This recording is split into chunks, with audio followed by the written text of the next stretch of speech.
Football Friday Night is powered by McDonald's. I'm loving it. Powerade. Power through. Culpeper Ace Hardware, your neighborhood home convenience store in Evans and Thompson. Great deals on furniture.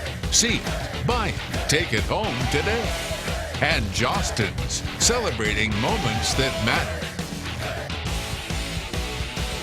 Welcome in week 2 of Football Friday Night. I'm Brendan Robertson, across the studio from my friend Colin Cody. And Colin, we were going to start with Washington County at Burke County, but the Bears had to cancel due to COVID concerns. Yeah, that was going to be a big game, and the same thing happened to Jefferson County canceling their game with Swainsboro, so Waco coach Joel Ingram called an audible. That's right, yeah. So, Colin, I texted Coach Ingram the sad face emoji. He texted back, hang on, may still be playing. The next text said someone else. So, he calls Swainsboro, Scott Roberts. That's how we ended up where we are. We sent our man Gary Hips down to Sandersville. Gary is the best in the business. For the Golden Hawks season opener, number 7 in the state, Swainsboro got shut out by Mentor. No score, Tigers facing 4th and goal. Robert Allen takes the handoff around the right side into the end zone. The first quarter, 2-point conversion failed, 6-0 Swainsboro. Waco would answer right back. Woo. Malik Walker keeping it, scoots to the outside all the way. Extra point was good. Joel Ingram's Golden Hawks out in front, 7-6 in the House of Pain.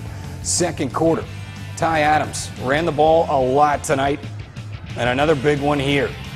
Takes that deep inside Golden Hawks territory, but he can throw as well, and he's got a bunch of weapons, including the Sebro brothers. And this one is number 8. They're legit. Fred Sebro in the end zone, 12-7 at halftime. After a safety in the third quarter, it's 14-7. Now to the fourth quarter, Waco driving. Justin Hooks takes the direct snap, rambling to the 13-yard line. Very next play, Dontavius Braswell. Another direct snap.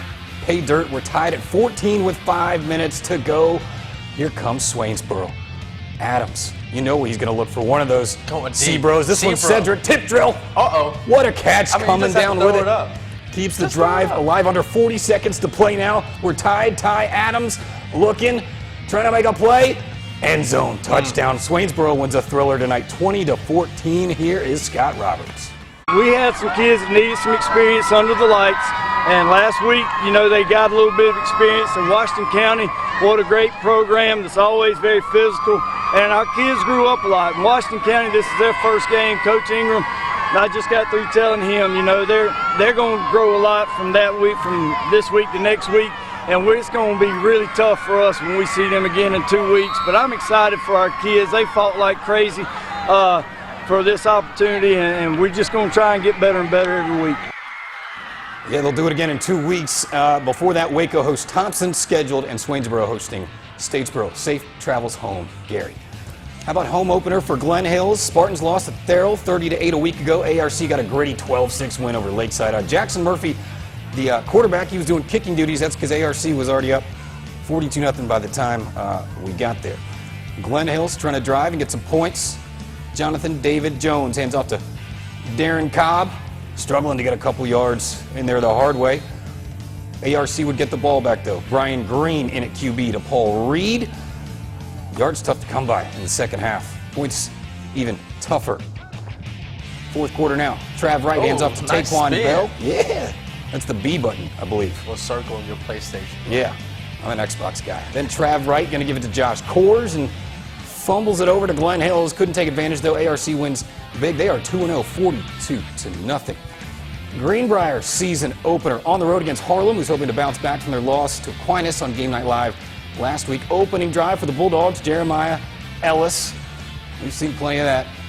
Moved to quarterback for this season. Gets the Bulldogs out in front for the early lead, 7-0. They loved your camera work, Colin. The Wolfpack coming back, though, on the counter, Wilkes Riggins. If your last name's Riggins, you already know. You are made to run the ball.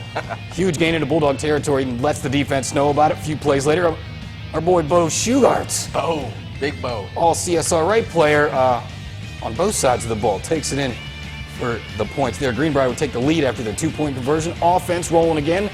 Brooke Pangle, Braden Collette, one of the best receivers in the area. 20-yard touchdown. Pack on top, 15-8. Here comes Harlem. You knew we would hear his name, Cameron Garnett. On the counter, makes it a 15-13 game.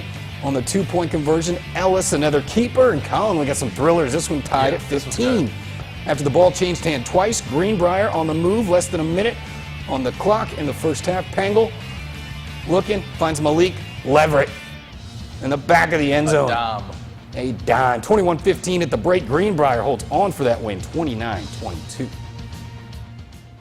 So the Westside Patriots made a statement in their season opener with a 45-7 win on the road against Greene County. Home opener for the Pats against Warren County, who pitched a shutout last week, 16-0 over Jenkins County. Patriots with the ball. Terrell Price drops back, finds his man Cameron Collins open deep. Woo. Yeah, nothing but grass in front of him. First down, Westside. Same drive. Patriots in the red zone. C.J. Hutchinson is going to take the hand off and fights through the pile for another Westside first down. Patriots still on the move. Xavier Green this time gets the handoff.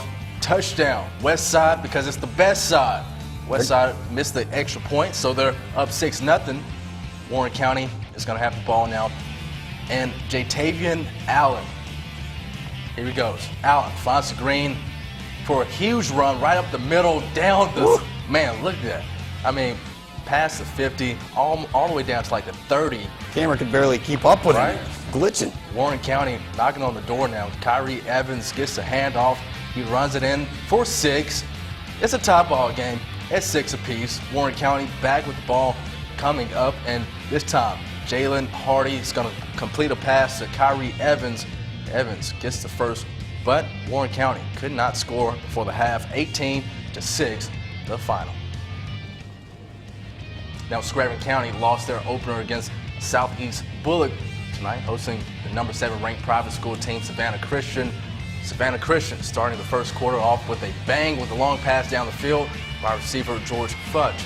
With the picks up the first down, Christian continues to drive, looking to score here is Spencer Robichaud with the easy sneak up the middle, and that's a touchdown. 6-0 after the field goal was missed. Another touchdown, a field goal later. Sav Christian back at the goal line looking to score as Carter Allen punches it in the end zone for another touchdown. Score now 19-0 as Scranton looks to get back into the game.